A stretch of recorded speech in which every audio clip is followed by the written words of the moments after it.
सरकार सरकार के उद्योगी बरण स्वामी कृपानंद महाराज।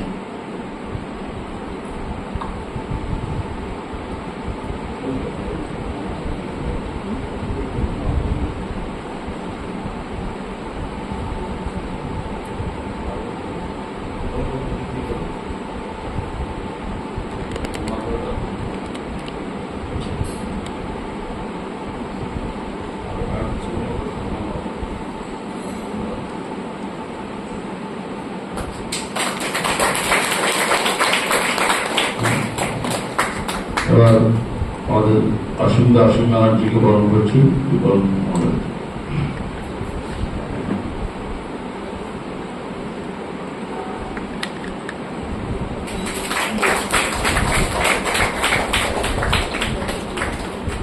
আমি ছোটজি মহারাজকে প্রণাম জানাই। স্বামী অভেদানন্দ জি মহারাজ এবং স্বামী সত্যানন্দ দেবের চরণে বলুণ্ঠিত প্রণাম জানাই। এটি আমাদের একটি তীর্থক্ষেত্র, যেখানে এই আলমবাজার এবং বরানগর তার সাথে জড়িত আছে এই রামকৃষ্ণ মঠ এবং বিবেকানন্দ ভাব আন্দোলনের এক মহতি ইতিহাস এবং যাত্রাপথ। আমরা এই মুহূর্তে আমাদের খুব প্রিয় মহারাজের সঙ্গে আছি, পূজনীয় স্বামী শারদাত্মানন্দজি মহারাজ। তাকে আমার ব্যক্তিগতভাবে শ্রদ্ধা এবং প্রণাম জানাই। এই মঠের অন্যান্য সন্ন্যাসী বৃন্দ যারা রয়েছেন, ব্রহ্মচারী বৃন্দ যারা রয়েছেন, তাদেরকে ব্যক্তিগত শ্রদ্ধা এবং কৃতজ্ঞতা জানি। শ্রদ্ধেয় শ্রী অসীম ব্যানার্জি মহাশয়, আমি তাকে দাদা বলি, সুতরাং তিনিও এসেছেন বরানগর মাতৃশ্রুতি মন্দিরের অধ্যক্ষ হিসাবে, অন্যতম বক্তা হিসাবে। তাকেও আমার অন্তরের অন্তঃস্থল থেকে প্রণাম জানাই, শ্রদ্ধা জানাই। আপনারা যারা স্বামীজিকে ভালোবেসে আজকের এই 11 সেপ্টেম্বর সন্ধ্যায় স্বামীজির জন্য সন্ধ্যাটাকে উৎসর্গীকৃত করার জন্য বা উৎসর্গ করে এসেছেন, তাদের প্রত্যেককেও আমার ব্যক্তিগতভাবে শ্রদ্ধা এবং কৃতজ্ঞতা জানাই। 1963 সালে কলকাতা বিশ্ববিদ্যালয়ে 26 সেপ্টেম্বর ডক্টর সর্বপল্লী রাধাকৃষ্ণন একটি অসাধারণ বক্তৃতা দিয়েছিলেন এবং সেটি ছিল স্বামী বিবেকানন্দের আবির্ভাবের শতবর্ষ, সেঞ্চুরি। সেখানে ডক্টর সর্বপল্লী রাধাকৃষ্ণন বলেছিলেন, after Buddha there was a Buddha age, but after Vivekananda we have entered into the Vivekananda age. অর্থাৎ বিবেকানন্দের আবির্ভাবের পর আমরা বিবেকানন্দ যুগে প্রবেশ করেছি। এই বিবেকানন্দ যুগটা ঠিক কিরকম না, 1893 সালের পর থেকে 100 বছর বাদে যখন 1993 সাল এলো, তখন রামকৃষ্ণ মঠ মিশন শুরু করেছিল এই চিকাগো বক্তৃতার শতবর্ষ উদযাপন হবে। এবং এই যে ব্যানার দেখছেন, যেটি আজকেও এই মঠে টাঙানো আছে, ঠিক এইরকমই তখন রাস্তায় পাড়ায় পাড়ায় ফেস্টুন টাঙানো হয়েছিল, হোর্ডিং টাঙানো হয়েছিল যে স্বামী বিবেকানন্দের চিকাগো বক্তৃতার শতবর্ষ উদযাপন। তখন পূজনীয় স্বামী লোকেশ্বরানন্দজি মহারাজ জীবিত আছেন, Ramakrishna Mission Institute of Culture, গোলপার্কে। তো মহারাজ ডাইনিং হলে বসে শুনতে পাচ্ছেন যে ওই ডাইনিং হলে যারা সেবারত কর্মী তারা কোনো কারণে ওই রাস্তায় বেরিয়েছিল, বাজারে গিয়েছিল। এই বাজারের প্রতিটি মোড়ে মোড়ে সাধারণ মানুষ একটা জটলা করছিল এবং সেই জটলাটা কি না, ওই ফেস্টুনকে নিয়ে যে এমন কি আছে, একটা প্রতিষ্ঠানের 100 বছর সেলিব্রেট হয়, একটা মানুষ 100 বছর বেঁচে থাকলে তার জন্মদিন সেলিব্রেট হয়, কোনো কিছু উল্লেখযোগ্য কাজ হলে সেটারও আমরা 100 বছর সেন্টিনারি করে থাকি, অর্থাৎ সেলিব্রেট করি। কিন্তু একটা বক্তৃতারও 100 বছর সেলিব্রেশন হচ্ছে। সাধারণ মানুষের মধ্যে একটা উন্মাদনা পড়ে গিয়েছিল যে কি আছে এই বক্তৃতার মধ্যে। আসলে স্বামী বিবেকানন্দের এই বক্তৃতার মধ্যে ছিল ভারতবর্ষের চির জাগরণ এবং ভারতবর্ষকে নতুন করে প্রকাশ করার একটা আলো। পূজনীয় স্বামী শারদাত্মানন্দজি মহারাজ, মধু মহারাজ খুব সুন্দর করে বলেছিলেন যে 1836 সালে ভগবান শ্রী রামকৃষ্ণ পরমহংসদেবের আবির্ভাব এবং তার আগে পর্যন্ত কিন্তু, এবং তখনও আমরা ইংরেজ শাসনে অধীনস্থ ছিলাম। ইংরেজরা আমাদের 3টে জিনিস করতে চেয়েছিল, 3টে বলা হয়, সেটা হচ্ছে বেয়নেট, ব্র্যান্ডি আর বাইবেল। ইংরেজরা আমাদের বেয়নেট দেখিয়ে, অর্থাৎ বন্দুকের নল দেখিয়ে দাসত্বে পরিণত করেছিল। আমাদের ব্র্যান্ডি খাইয়ে, অর্থাৎ মদ সেবন করিয়ে তারা আমাদের চরিত্র হনন করতে চেয়েছিল। আর এই বাইবেল পড়িয়ে খ্রিস্ট ধর্মে রূপান্তরিত, অর্থাৎ আমাদের খ্রিস্টান করতে চেয়েছিল। ঠাকুর শ্রী রামকৃষ্ণ দেব 1836 সালে পৃথিবীতে এলেন, যেন ইংরেজের বিরুদ্ধে একটা আন্দোলন ঘোষণা করলেন। লর্ড মেকলে সাহেব পরবর্তীকালে তার পরের বছরই ওই বিদেশে গেলেন, গিয়ে সেখানে বিদেশে যে পার্লামেন্ট সেখানে গিয়ে বললেন যে ভারতবর্ষের মানুষকে কখনোই আমরা দাসত্বে পরিণত করতে পারবো না, কারণ ভারতবর্ষের মানুষগুলো ভেতর থেকে খুব সৎ এবং তাদের মধ্যে ওই স্পিরিচুয়াল টেনাসিটিটা রয়েছে। স্বামী বিবেকানন্দ ঠিক আবির্ভাব যখন তার হচ্ছে এবং শ্রী রামকৃষ্ণের পদতলে যখন আসছেন, তখন এই বিবেকানন্দ এজের বৈশিষ্ট্য হচ্ছে বাইবেল মেয়নের ব্র্যান্ডি নয়, বিবেকানন্দ এজের বৈশিষ্ট্য হচ্ছে বিবেকানন্দ বিজ্ঞান এবং বিশ্বাস। বিবেকানন্দ আসার পর থেকে মানুষের মধ্যে এই বিজ্ঞান চেতনার প্রসার যেমন দেখতে যায় পাওয়া যাচ্ছে, তেমনি ধর্মের প্রতি বিশ্বাস। কি বলেছিলেন স্বামী বিবেকানন্দ এই আজকের দিনটি 1893 সালে 11 সেপ্টেম্বর, যখন প্রধান 10টা ধর্মের ঘণ্টার ধ্বনির মধ্যে দিয়ে ওই চিকাগোর কলম্বাস হলে আর্ট ইনস্টিটিউটে কলম্বাসের আমেরিকা আবির্ভাবের বা আবিষ্কারের 400তম বর্ষ উদযাপন উপলক্ষে কলম্বিয়ান এক্সপোজিশন নামে একটা মেলা বসেছিল। সেখানে বিশ্বের সমস্ত কিছু অগ্রগতিকে দেখাতে চেয়েছিল। শিল্প ছিল, বাণিজ্য ছিল, বিজ্ঞান ছিল, সংস্কৃতি ছিল, এবং সেখানে উদ্যোক্তারা এই ধর্মকেও রেখেছিলেন একটা পার্ট হিসাবে। কিন্তু সেই খ্রিস্টানদের একটা মতলব ছিল, সেই মতলব হচ্ছে যে তারা প্রমাণ করতে চেয়েছিলেন সব ধর্মের প্রতিনিধিদের ডেকে যে প্রত্যেক ধর্মের ধর্মযাজকরা বক্তৃতা দেবেন, কিন্তু আসলে তারা প্রমাণ করে দেবেন যে এই খ্রিস্ট ধর্মই হচ্ছে শ্রেষ্ঠ কথা বা খ্রিস্ট ধর্মই হচ্ছে শ্রেষ্ঠ ধর্ম। স্বামী বিবেকানন্দ সেখানে যেটি দাদা বললেন, অসীম দা, অত্যন্ত কষ্ট করে, আপনারা জানেন সেই জাহাজে করে গিয়ে কোন পরিচয়পত্র বিহীন হিসাবে সেই হেনরি রাইটের কাছ থেকে পরিচয়পত্র নিয়ে যখন চিকাগোর বক্তৃতা মঞ্চে তিনি আবির্ভূত হলেন, তখন সবাই দেখে একেবারে অভিভূত। তার সেই জ্যোতি, ওই যে আমরা গানে গাই না, জ্যোতির ও জ্যোতি, সেই জ্যোতির্ময় স্বামী বিবেকানন্দকে দেখে সবাই আপ্লুত। এবং তিনি যখন উঠলেন তখন ওই 7000 শ্রোতার সামনে তিনি একটি কথা বললেন, my dear sisters and brothers of America. এই বক্তৃতাকে বলা হয় স্বামী বিবেকানন্দের চিকাগো বক্তৃতার অভ্যর্থনার উত্তর। এবং এই বক্তৃতাতেই স্বামী বিবেকানন্দ বলেছিলেন একটি কথা, যে এই ভারতবর্ষের যে ধর্ম, হিন্দু ধর্ম, সনাতন ধর্ম, সেটা শুধু সব ধর্মকে যে সহ্য করে তা নয়, সব ধর্মকে সত্য বলে গ্রহণ করে। অর্থাৎ ইউনিভার্সাল টলারেন্স এবং ইউনিভার্সাল অ্যাকসেপ্টেন্স, এই সর্বজনীনতা বিবেকানন্দের আগে আর অন্য কোন ধর্মযাজকরা বলতে পারেননি। এবং স্বামীজি বলার পর এই গোটা বিশ্ববাসী একটা নতুন কথা শুনলো। এতদিন তারা বুঝে এসেছিল আমার ধর্মই শ্রেষ্ঠ, আমার ধর্মই শেষ কথা, কিন্তু স্বামী বিবেকানন্দ বললেন না, প্রত্যেক ধর্মই সত্য এবং প্রত্যেক ধর্মেরই উচিত অন্য ধর্মের সার ভাগগুলোকে গ্রহণ করে নিজ নিজ মতধারাকে নিয়ে এগিয়ে চলা। সেই জন্য এই যে চিকাগো বক্তৃতা, সেটা একটা বক্তৃতা মালা আমরা পরপর পাই। 15 সেপ্টেম্বর, 19 সেপ্টেম্বর, 22 সেপ্টেম্বর, 26 সেপ্টেম্বর, এবং প্রত্যেকটি বক্তৃতাতে স্বামী বিবেকানন্দ এই সনাতন হিন্দু ধর্ম শুধু নয়, শাশ্বত ধর্মের স্বরূপটি তুলে ধরেছিলেন। সেই জন্য এই বিদেশিরা অনুভব করেছিলেন স্বামীজির কথা। স্বামীজি বারবার বলেছিলেন যে ওই এতদিন বাইবেল তোমাদের শিখিয়েছে পাপ, পাপ এবং পাপী মানুষ, অর্থাৎ আমরা যারা, আমরা সবাই অমৃতের সন্তান। এখানে পাপ বলে কিছু নেই, মানুষকে পাপ বলা, পাপী বলাই হচ্ছে সব থেকে বড় পাপ। এবং এই শিক্ষা তিনি কার কাছ থেকে পেলেন?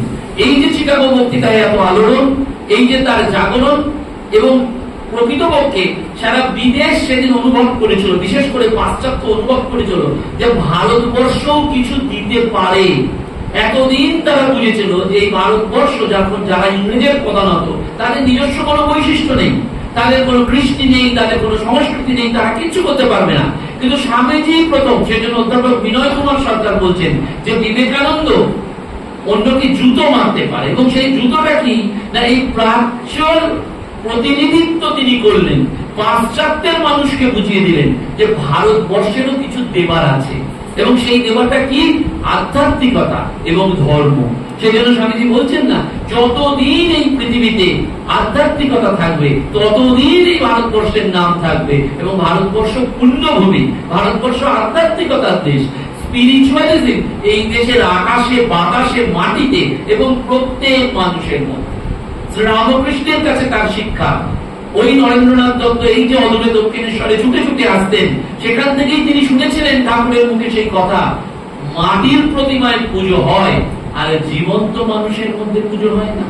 এই যে সামনে দুর্গাপুজো আসছে, আমরা ঢাক ঢোল বাজিয়ে কাঁসর ঘন্টা দিয়ে মন্দিরে মন্দিরে পুজো করব, মণ্ডপে মণ্ডপে দেবীর আরাধনা করব, কিন্তু প্রতি মার মধ্যেই যে মাকে দেখা যায়, সেখানে প্রতি মা কথাটার মধ্যে আছে না, প্রতি মায়াতেই প্রতি মাকে দেখো, প্রতিটা মায়ের মধ্যেই সেই প্রতিমাকে দেখো।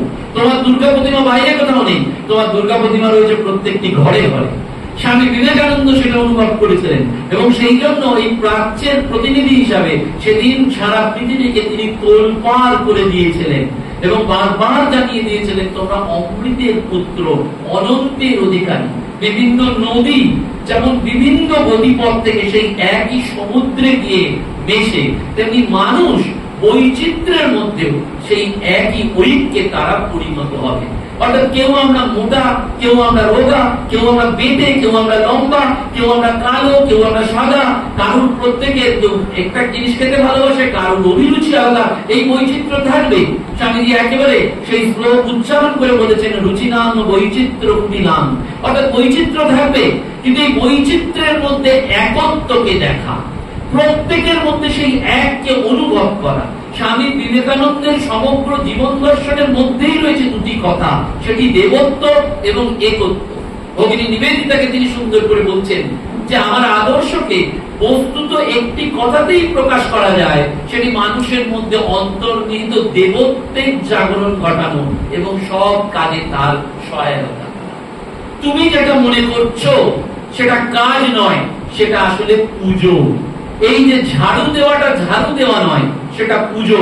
কলেজে পড়ানোটা পড়ানো নয়, সেটা পুজো। পূজনীয় বীরেশ্বরানন্দজি মহারাজ বলতেন না যে জব ধ্যানের মতন কাজটাকেও জব ধ্যানের লেভেলে তুলে ফেলানো যায়, সেটাই কর্মযোগের সাধনা। কর্মযোগ মানে শুধু কাজ করে যাওয়া নয়, কর্মযোগ মানে কাজটাকে পুজোর স্তরে নিয়ে চলে যাওয়া। সেটা কখন সম্ভব? যখন আমি বিশ্বাস করব যে আমি যাদের জন্য কাজ করছি এবং আমি যে কাজ করছি দুজনেই স্বরূপত দেবতা। আপনি বাড়িতে রান্নাই করুন আর অফিসে পড়ান বা আইনের আদালতে গিয়ে ওকালতি করুন, সবটাই সেই দেবত্বের পুজো। কারণ স্বামীজি বলছেন, তোমরা ভুল করে যাকে মানুষ বলো আমি তাকেই বলি নারায়ণ। সেই জন্য স্বামীজির ধর্ম, স্বামীজির যে জীবন দর্শন, স্বামীজির যে আধ্যাত্মিকতা, যেটি ভগবান শ্রীরামকৃষ্ণ পরমহংসদেব এই দক্ষিণেশ্বরে বসে করে দিয়েছিলেন, যে নরেন সুখদেবের মতন সমাধি তো সবাই চায়, তুই এত হীন বুদ্ধি, তোকে বিশাল বড় বৃক্ষের মতন হতে হবে, বহু মানুষ তোর তলায় এসে আশ্রয় পাবে। সেই স্বামী বিবেকানন্দ সারা জীবন পরবর্তীকালে বলছেন, I am broadening out with the universal love which is nothing but the God itself. ভগবান কি? তোমরা দেওয়ালে দেওয়ালে, মন্দিরে মন্দিরে, পাথরে পাথরে গিয়ে মাথা খুঁজছো ভগবান ভগবান, ভগবান কোথাও নেই। ভগবান কোথায় রয়েছেন? ভগবান রয়েছেন এই সর্বব্যাপী ভালোবাসার মধ্যে। মানুষকে আপনি ভালোবাসতে পারবেন না যদি না মানুষকে আপনি দেবতা হিসাবে পুজো করেন এবং সব মানুষের মধ্যে সেই এককে খুঁজে বেড়ান। সেজন্য বিবেকানন্দের সাধনা একার সাধনা নয়, একের সাধনা। আমরা সব সময় মন্দিরে গিয়ে বলছি, ওই স্বামী রঙ্গনাথানন্দজির কথা আছে, God bless me, my son and his wife, we four and no more. অর্থাৎ হে ভগবান আমাকে আশীর্বাদ করো, আমার ছেলে, আমার ছেলের বৌমা, এই চারজন, ব্যাস, আর কাউকে দরকার নেই। কিন্তু স্বামী বিবেকানন্দের দর্শন তা বলে না। স্বামী বিবেকানন্দের দর্শন বলে, তুমি অন্যের চোখের জল মোছাতে পেরেছো কি? সেজন্য এই যে 11ই সেপ্টেম্বরে যখন করতালি হয়ে যাচ্ছে, ওই 1 সেকেন্ড 2 সেকেন্ডের মতন একেবারে ঝড় থেমে যাচ্ছে, তারপরেই স্বামীজি কিন্তু এই হিন্দু ধর্মের স্তরে প্রবেশ করলেন এবং স্বরূপটি বলে দিলেন যে এই ধর্ম, এই সনাতন ধর্ম, তার কোনোদিন মরণ হবে না, তার কোনোদিন মৃত্যু লাভ হবে না, বরঞ্চ উত্তর উত্তর তার বৃদ্ধি হবে। কারণ সে সবাইকে শুধু গ্রহণ করেছে তা নয়, সে সবাইকে সহ্য করেছে। ভারতবর্ষের ইতিহাসের দিকে যদি তাকান তাহলে দেখবেন মোগলরা অত্যাচার করেছে, তার আগে অন্য সম্প্রদায় অত্যাচার করেছে, ইংরেজরা অত্যাচার করেছে, কিন্তু ভারতবর্ষ কখনোই এই অত্যাচারে অত্যাচারিত হয়েছে, দগ্ধ হয়েছে, কিন্তু ভারতবর্ষ কখনো যুদ্ধ ঘোষণা করেনি। ভারতবর্ষ শান্তির কথা বলেছে। ভারতবর্ষ সকলকে নিয়ে চলতে চেয়েছে, কারণ ভারতবর্ষের মূলে রয়েছে এই আধ্যাত্মিক একত্ব, যেটি আধ্যাত্মিকতার মূল কথা, জীব ব্রহ্ম ঐক্য। এবং স্বামীজি এই বক্তৃতা মালাতে 11 সেপ্টেম্বর পরের বক্তৃতায় স্বামীজি বললেন উপমণ্ডুকতার কথা, যে আমরা সবাই কোর ব্যাং হয়ে হয়েছি। সেই একটা কোর ব্যাং আর সমুদ্রের ব্যাঙের গল্প স্বামীজি অবতারণা করলেন, যে সমুদ্র থেকে একটা ব্যাং এলো, কোর ব্যাংটা যখন জিজ্ঞেস করলো তোদের সমুদ্র কত বড়, সমুদ্রের ব্যাংটা বলল অনেক বড়, তুমি ধারণাই করতে পারবে না। কোর ব্যাংটা তখন ওই কুয়োর মধ্যেই বারবার এপার ওপার করে বললো সমুদ্র কি এত বড়, সমুদ্র কি এত বড়। অর্থাৎ আমরা উপমণ্ডুক হয়ে বসে রয়েছি। ওই উপমণ্ডুকতা কোথায়? আমাদের মনে, আমাদের মনের অঙ্কর বঙ্কর যাচ্ছে না। আমরা মনে এখনো সেই সংস্কার দেখি, টিকটিকি দেখলে সত্যি সত্যি সত্যি বলি, এক শালিক দেখলে দুটো আঙুল কেটে নিই। আমাদের মনের এই সংস্কার কখনো যাচ্ছে না। স্বামী বিবেকানন্দ বারবার বলছেন যে এই সংস্কারকে ভেঙে ফেলতে হবে, অর্থাৎ জীর্ণ কুসংস্কারকে ভেঙে ফেলতে হবে। এই পাশ্চাত্যের যে ঝড় আসছে সেটা আমাদের এই কাঁচের বাসনের মতন মনগুলোকে তছনছ করে দেবে, কিন্তু আমরা বাঁচবো কোথায়? আমরা এই আধ্যাত্মিকতায় বাঁচবো, একত্বে বাঁচবো। এবং সেই জন্য আমাদের উপমণ্ডল হলে হবে না, আমাদের কি করতে হবে? মনটাকে বড় করতে হবে। Expansion is life, contraction is death. মন্দিরে সে খণ্ডন বাবা বন্দনা করে গেলেন, ঘন্টা বাজিয়ে গেলেন, আর বাড়িতে কাজের লোক না এলেই তার উপর সাপ সাপান্ত করলেন, তার মাইনেটা কেটে নিলেন, তাহলে বিবেকানন্দ পুজো থেকে অনেক দূরে। কারণ সেই মানুষটার মধ্যেও সেই একই ভগবান বিদ্যমান, সেই মানুষটার মধ্যেও সেই একই ঈশ্বর বিদ্যমান। তুমি কি তার জন্য ভাবতে পেরেছো?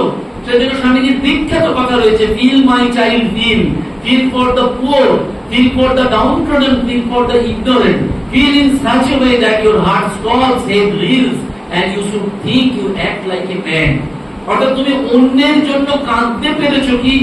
তোমার কিচ্ছু দরকার নেই। তুমি অন্য দুটো মানুষের মনের কষ্ট যন্ত্রণাটা শুনেছো কি? তার জন্য চোখের জল ফেলেছো কি? এর জন্য তো টাকা লাগে না, এর জন্য তো কোনো শ্রম লাগে না, কিন্তু এর জন্য কি লাগে? মনটাকে বড় হতে হয়। এই উপমণ্ডুকতাটাকে ভেঙে ওই সমুদ্রের মতন উদার হতে হয়, আকাশের মতন অনন্ত হতে হয়। গুরু শ্রীরামকৃষ্ণের কাছ থেকে সেই শিক্ষাই পেয়েছিলেন। সেই জন্য বারবার শ্রীরামকৃষ্ণের জীবন থেকে স্বামী বিবেকানন্দ পরবর্তীকালে বলেছিলেন যে আমরা সেই জীবনের প্রতিটা দিনের কথা এখনো জানি না, সেই প্রতিটা দিন তিনি যেমন যাপন করে গেছেন সেইটি আমাদের অনুসরণ করতে হবে। স্বামী বিবেকানন্দ দেখেছেন যে শ্রীরামকৃষ্ণ যন্ত্রণা পেয়েও কারোর জন্য কমপ্লেন করেননি, কোনদিন কোনো অন্যের দিকে আঙুলটা তুলে ধরেননি।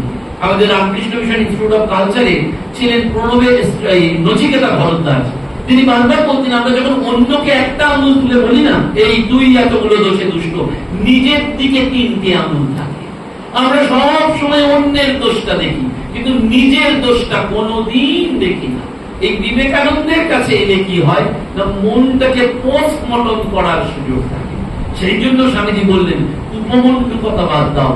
স্বামীজি পরের বক্তৃতাতে বললেন যে হিন্দু ধর্ম আসলে বৌদ্ধ ধর্মেরই পরিপূরক। হিন্দু ধর্ম আসলে কিছুই নয়। সেই ভগবান বুদ্ধ বলে দিয়েছেন চরৎ ভিতবেচারিকাম বহুজন হিতায় বহুজন সুখায়। স্বামীজি বললেন সেই কথা যে তুমি যদি নিজের মুক্তি চাও তাহলে অন্যের মুক্তির কথা ভাবো। বেলুড় মঠে রয়েছেন স্বামী বিবেকানন্দ, রাত্রি 1টা বাজে, গঙ্গার মধ্যে দিয়ে একটা মানুষ সে ডুবে যাচ্ছে আর প্রাণপণে চিৎকার করছে, বাঁচাও বাঁচাও বাঁচাও। স্বামীজি শুনতে পেলেন, বেরিয়ে এলেন, বারান্দার সামনে দাঁড়িয়ে বললেন যে এই মুহূর্তে নিজের জীবনটা বিপন্ন করে ওই গঙ্গায় ভেসে যাওয়া মানুষটির প্রাণ বাঁচাতে পারবে, মুক্তি তার করতলগত। স্বামীজি লিখলেন বেলুড় মঠের এমব্লেমে, বহুজন হিতায় বহুজন সুখায়। সন্ন্যাসীর জন্ম হয়েছে কেন না ওই বিধবার চোখের জল মোছাতে, ওই নিরন্ন মানুষকে অন্ন দিতে এবং জীবের গগন ভেদী ক্রন্দন নিবারণ। এটি শুধুমাত্র সন্ন্যাসীর জন্য নয়, আমাদের জন্য স্বামীজি বলছেন যে তোমার যদি সেই সামর্থ্য থাকে তুমি এই পৃথিবীতে একদিনের জন্য একটা মানুষকে শান্তি দাও, বাকি সব ঘোড়ার ডিম, বাকি সব মিথ্যে। অর্থাৎ অন্য মানুষের জন্য এই ফিলিংসটা কখন আসবে? ওই যে ভগবান বুদ্ধ যখন সব ত্যাগ করে যাচ্ছেন, মানুষের জন্ম, জরা, ব্যাধি, মৃত্যু থেকে তার মধ্যে সেই রিভিলেশন হচ্ছে, সেই বুদ্ধত্ব প্রাপ্তি হচ্ছে, এবং পরবর্তীকালে তিনি সেই জন্য বললেন, বুদ্ধ চাইলে তুমিও হতে পারো। বুদ্ধ কোনো ব্যক্তি নয়, বুদ্ধ কোনো নাম নয়, বুদ্ধ একটা স্টেট। স্বামীজি সেই জন্য ভগিনী নিবেদিতাকে ওই বললেন, নীলাম্বর বাবুর বাগান বাড়িতে গিয়ে, যাও বুদ্ধের অনুগামী হও, যিনি বারবার জন্মগ্রহণ করেছেন সেই বুদ্ধের অনুসারী হও। স্বামীজি পাঠালেন তাকে।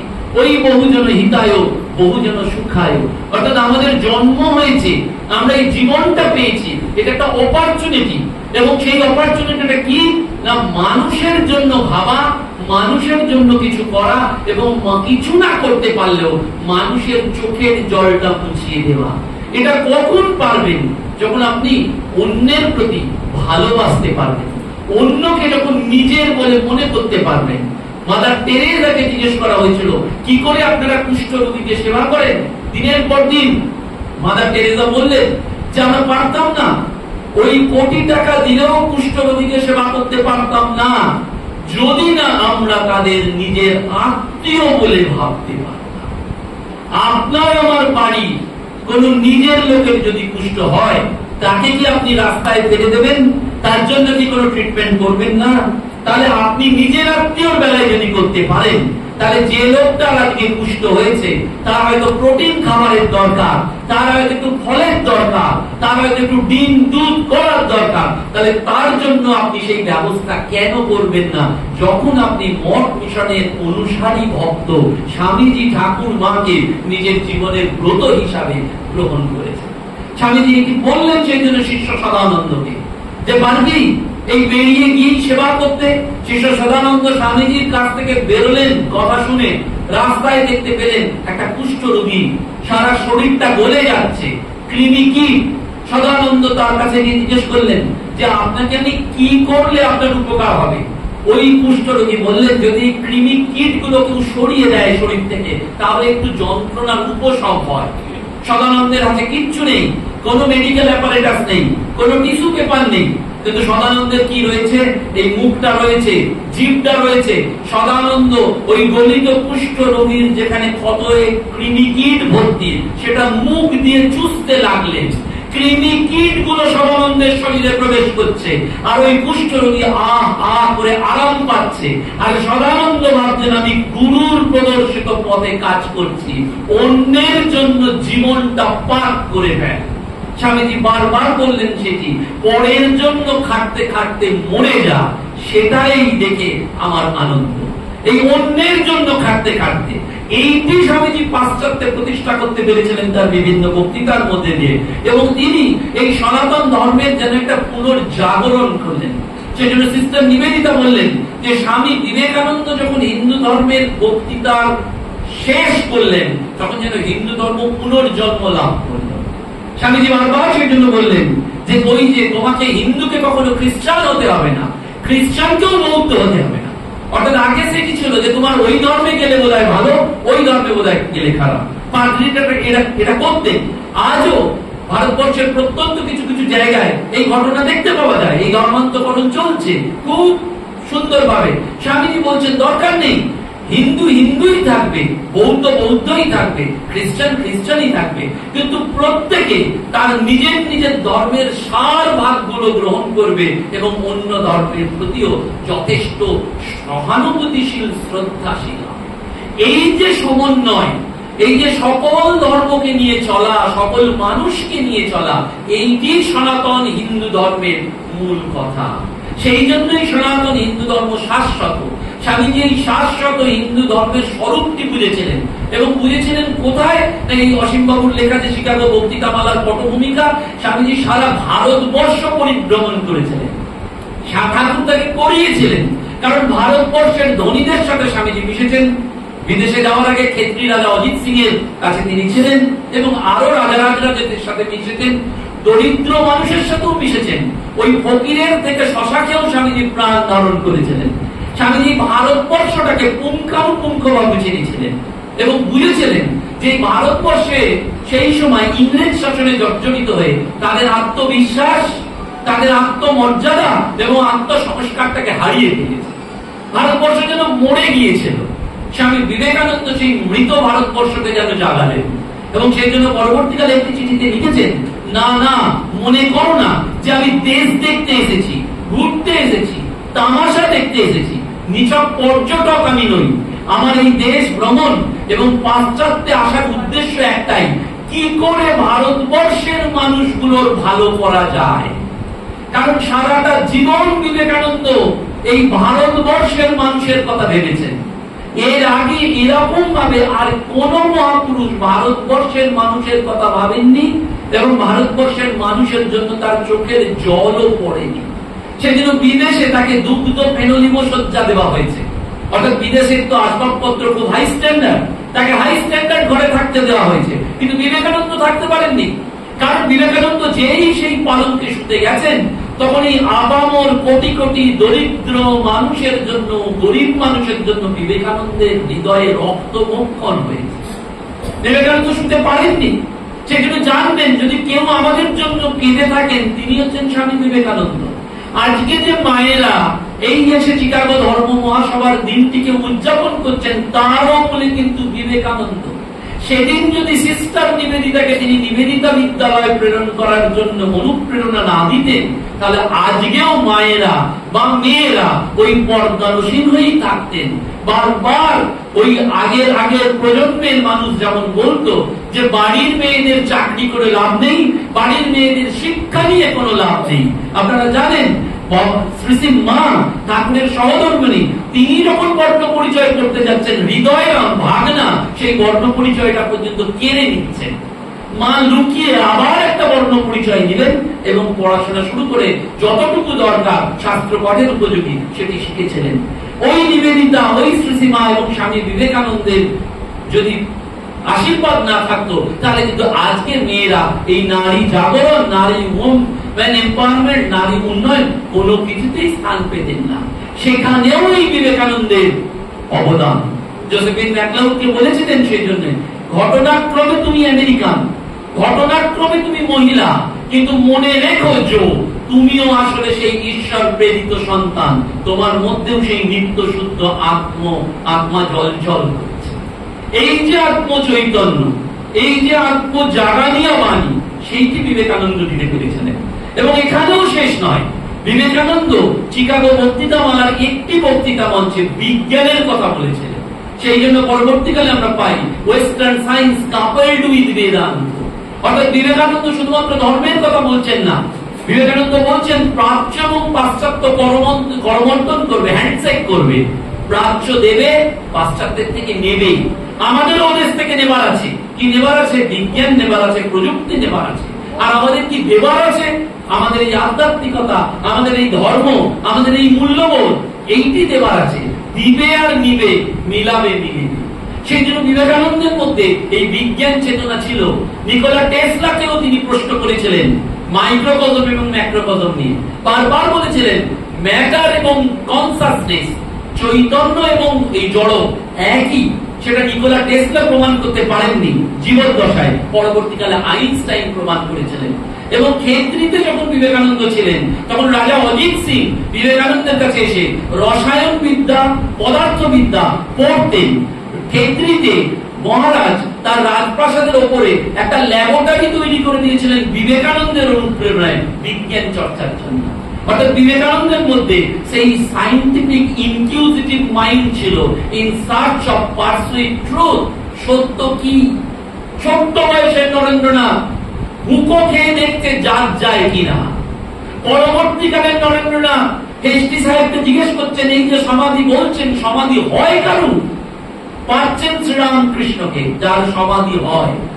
দেখছেন শ্রীরামকৃষ্ণকে, পাচ্ছেন শ্রীমাকে, যে মা নলিনীকে বলছেন, নলিনী 36 জাত কোথায়? সবই যে আমার, সবই যে এক।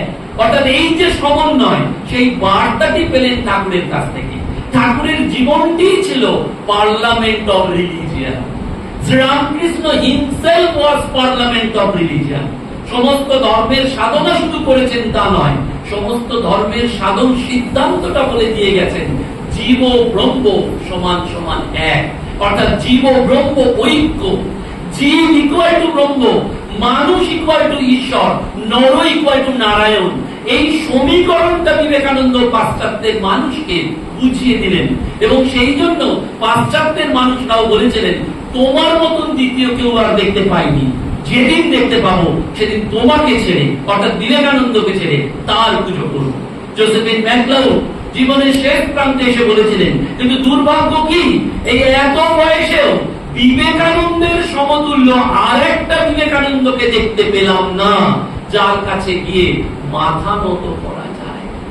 এই যে উদারতা, এই যে ভালোবাসা, এই যে সংকীর্ণতার ঊর্ধ্বে গিয়ে অসাম্প্রদায়িক হয়ে যাওয়া, সেইটি বিবেকানন্দ করতে পেরেছিলেন। এবং সেই জন্য শেষ বক্তৃতায় বিবেকানন্দ বলতে পেরেছিলেন 27 সেপ্টেম্বর যে শীঘ্রই কোন ধর্ম যদি মনে করে তার ধর্মমতই টিকে থাকবে আর অন্য ধর্মমত ধ্বংস হয়ে যাবে, তাহলে সে খুব ভুল করছে। শীঘ্রই ধর্মের পতাকার উপরে লেখা থাকবে বিবাদ নয় সহায়তা, বিনাশ নয় পরস্পরের ভাব গ্রহণ, সমন্বয় এবং শান্তি। চিকাগো বক্তৃতার ওই মূল কথা হচ্ছে চৈতন্যের জাগরণ। কাশীপুরের কল্পতরুতে ভগবান শ্রীরামকৃষ্ণ যেটি বললেন, আশীর্বাদ করি তোমাদের চৈতন্য হোক। বিবেকানন্দ 1893-তে সারা দেশের কাছে গিয়ে সেই বার্তাটাই যেন অগ্রিম দিয়ে দিলেন। মানুষের চেতনা যদি বাড়ে তাহলে মানুষে মানুষে বিবাদ থাকতে পারে না, মানুষে মানুষে কোনো বিরোধ হতে পারে না, ধর্মে ধর্মে কোনো সংঘাত হতে পারে না, কোথাও কোনো মত পার্থক্য থাকতে পারে না। সব সেই গন্তব্য মহাসমুদ্র। ব্রহ্ম থেকে এসেছি, ব্রহ্মেই ফিরে যাব। ব্রহ্মার্পণম ব্রহ্ম হবি, ব্রহ্মাগ্নৌ ব্রহ্ম নাহতম, ব্রহ্মৈব তেন গন্তব্যম, ব্রহ্ম কর্ম সমাধিনা। আমার খাওয়াটাও ব্রহ্মের কাজ, ঘুরে বেড়ানোটাও ব্রহ্মের কাজ, জব ধ্যানটাও ব্রহ্মের কাজ। এটি করতে করতে আমি কি করব? আমি যে চৈতন্যের আকর, আমার ভেতরেই যে সেই দেবত্ব রয়েছে, সেইটির রিভিলেশন হবে। ঠাকুর যেটি আশীর্বাদ করে বললেন, স্বামী বিবেকানন্দ তার বক্তৃতার দ্বারা সারা পৃথিবীতে সেই চৈতন্যের আলোড়নটি করতে চেয়েছিলেন। সেই জন্য বলা হয় ভগবান শ্রীরামকৃষ্ণ পরমহংসদেব যদি ইন্সপিরেশন হন, ঠাকুর যা বললেন সেটা জগতের কাছে ব্যাখ্যা করার দরকার ছিল। ঠাকুর যা বললেন স্বামীজি সেইটি জগতের কাছে ব্যাখ্যা করে দিলেন, যে তুমি যদি সংকীর্ণ হও, তুমি যদি কুপমণ্ডক হও, তুমি যদি অন্যের সাথে বেশ বুদ্ধি করো, তাহলে তোমারই বিনাশ হবে, অন্য কিচ্ছু কারণ কিচ্ছু হবে না। সেজন্য বিবেকানন্দের আলোয় আসতে গেলে আমাদের হৃদয়টাকে অনেক বড় করতে হবে, মানুষকে ভালোবাসতে হবে, ধর্মের স্বরূপটা বুঝতে হবে। স্বামীজি বলছেন, যে ধর্ম বিধবার চোখের জল মোছাতে পারে না, যে ধর্ম নিরন্নকে অন্ন দিতে পারে না, যে ধর্ম নিরাশ্রয়কে আশ্রয় দিতে পারে না, আমি সেই ধর্ম মানি না। অর্থাৎ বিবেকানন্দের ধর্ম মানেই এই মানুষগুলোর দিকে তাকানো। বিবেকানন্দের ধর্ম মানেই রাস্তা দিয়ে চলতে চলতে যদি কোনো মানুষ পড়ে থাকে তাহলে তার জন্য একটু তাকানো। বিবেকানন্দের ধর্ম মানেই বাড়িতে কোনো অতিথি এলে তাকে যথাযথ মর্যাদায় সেবা করা। এটার জন্য কোনো ব্র্যান্ডিং দরকার হয় না, কোনো চ্যানেলে অ্যাডভার্টাইজমেন্ট করার দরকার হয় না, কিন্তু যেটা দরকার হয় নিজের মনটাকে অনেক বড় এলিভেটেড করতে হয়, ইভাপোরেট করতে হয়। অর্থাৎ এই মনের মধ্যে যে অঙ্কট বঙ্কট রয়েছে সেটা আধ্যাত্মিকতার উত্তাপে বাষ্পীভূত করে মনের মধ্যে শুদ্ধ চেতনাটাকে জাগ্রত করতে হয়। এবং সেইটি বিবেকানন্দের আদর্শ অনুসারিণী হিসাবে আমাদের আজকে দরকার। সেই জন্য চিকাগো বক্তৃতা শুধু 100 বছর নয়, 132 বছর নয়, যতকাল এই পৃথিবীতে এই দুলকে বুলকে চন্দ্র সূর্য গ্রহ নক্ষত্র উঠবে, বিবেকানন্দের এই চিকাগো বক্তৃতার 11 সেপ্টেম্বর জল জল করে থাকবে। সারা পৃথিবীর মানুষ স্বামীজিকে আজকের দিনটির জন্য বিশেষভাবে চেনে। কিচ্ছু যে পড়ে না, কিচ্ছু যে জানে না বিবেকানন্দ সম্পর্কে, সেও এই কথাটা উঠে বলে। আমেরিকাবাসী ভাই ও বোনেরা, এটি স্বামী বিবেকানন্দ বলেছিলেন 11 সেপ্টেম্বর। সুতরাং এই 11 সেপ্টেম্বর এমন একটি দিন যেটি আমাদের আত্ম উদ্বোধনের দিন, আত্মজাগরণের দিন, বারবার স্বামীজির ছবির সামনে নিজেকে প্রশ্ন করার দিন। ক্লাসে একজন মাস্টারমশাই পরীক্ষায় গার্ড দিচ্ছেন, একটা ক্লাস 10-এর ছেলে অন্যের খাতা দেখে কপি করছে, মাস্টারমশাই হাতে নাতে যখন তাকে ধরেছে যে তুই অন্যের খাতা দেখে কেন কপি করছিস, সে বারবার বলছে না মাস্টারমশাই, আমি অন্যের খাতা চুরি করিনি, আমি নিজেই লিখছি। যখন সে কিছুতেই স্বীকার করছে না, তখন মাস্টারমশাই অদ্ভুত একটা টেকনিক অবলম্বন করলেন, উপায়। তিনি সেই ছাত্রটিকে নিয়ে মাস্টারমশাইয়ের ঘরে রাখা স্বামী বিবেকানন্দের একটা ছবির সামনে দাঁড় করিয়ে দিলেন, দিয়ে বললেন, এই মানুষটার চোখ দুটোর দিকে তাকিয়ে তুই বল তুই অন্যের খাতা দেখে কপি করিসনি। যে ছেলেটা এতক্ষণ ধরে বলছিল যে আমি কপি করিনি, স্বামীজির চোখের দিকে চোখ রাখিয়ে তার দুটো চোখ দিয়ে জল পড়লো, নতজানু হয়ে বলল, হ্যাঁ মাস্টারমশাই, আমি কপি করেছি। এই বিবেকানন্দের চোখ দুটো আমাদের সেই আশার কথা বলে। বিবেকানন্দের চোখ দুটো আমাদের বলে যে প্রতিদিনের দিনটা অন্য দিনের জেরক্স কপি যেন না হয়। আমরা প্রত্যেক দিনই যেন আগের দিনের জেরক্স কপি। সেই সকালে উঠছি, সেই একই কাজ করছি, সেই আবার ঘুমোতে যাচ্ছি, কিন্তু সেটা যেন না করি। আমরা যেন বিবেকানন্দের এই আদর্শের তলায় দাঁড়িয়ে, বিবেকানন্দের জীবন দর্শনের তলায় দাঁড়িয়ে নিজেকে বারবার বোঝাই যে maybe today is the last day, আজকেই হয়তো আমার এই পৃথিবী ছেড়ে চলে যাওয়ার শেষ দিন। আমি তো জানি না যে আমি রাত্রেই ঘুমের মধ্যে চলে যাব কিনা, কিন্তু যাওয়ার আগে একটা মানুষেরই কি চোখের জল মুছিয়ে তার হাসি ফোটাতে পেরেছি? যদি পারি তাহলে আমি বিবেকানন্দের ঠিক ঠিক চেহারা। সেই জন্য স্বামীজি বারবার বললেন না যে এই গরিব গুরুদের জাগাতে হবে। স্বদেশ মন্ত্রী একটি কথাই বললেন, হে গৌরীনাথ, হে জগদম্বে, আমার দুর্বলতা দূর করো, কাপুরুষতা দূর করো, মা হয় মানুষ করো। বারবার বলছেন পাপী নারায়ণ, তাপী নারায়ণ, দরিদ্র নারায়ণ, লুচ্চ নারায়ণ, সব নারায়ণ। অর্থাৎ বিবেকানন্দ সকলকে দেখছেন, এবং দেখছেন বলেই তিনি বলতে পারছেন যে দক্ষিণেশ্বরে প্রভুর জন্মোৎসবে বেশ্যারা আসুন, মাতাল আসুন, বারবনিতা আসুন, ভদ্রলোক নাইবা আসুন, তাতে কোনো ক্ষতি নেই। প্রভুর জন্য দ্বার অবারিত, সকলের জন্য। ধর্মটা আমার নয়, আধ্যাত্মিকতাটা আমার নয়, এটা আমাদের সকলের। এখানে আমরা সবাই রাজা, আমাদেরই রাজার রাজত্ব। এবং সেই রাজা হচ্ছেন শ্রীরামকৃষ্ণ রাজা, যিনি আধ্যাত্মিক সাম্রাজ্যের অধীশ্বর হয়েছেন, যিনি নরেনের মাধ্যমে এই ম্যাগনা কার্টা অর্থাৎ সনদটা আমাদের দিচ্ছেন যে সনাতন ধর্ম সকলকে গ্রহণ করে, সনাতন ধর্ম সকলকে সত্যের পথে এগিয়ে নিয়ে যায়, সনাতন ধর্ম জীব ব্রহ্ম ঐক্যের কথা বলে, সনাতন ধর্ম মানুষকে মানুষ বলে না, বরঞ্চ শিব জ্ঞানে জীব সেবার কথা বলে।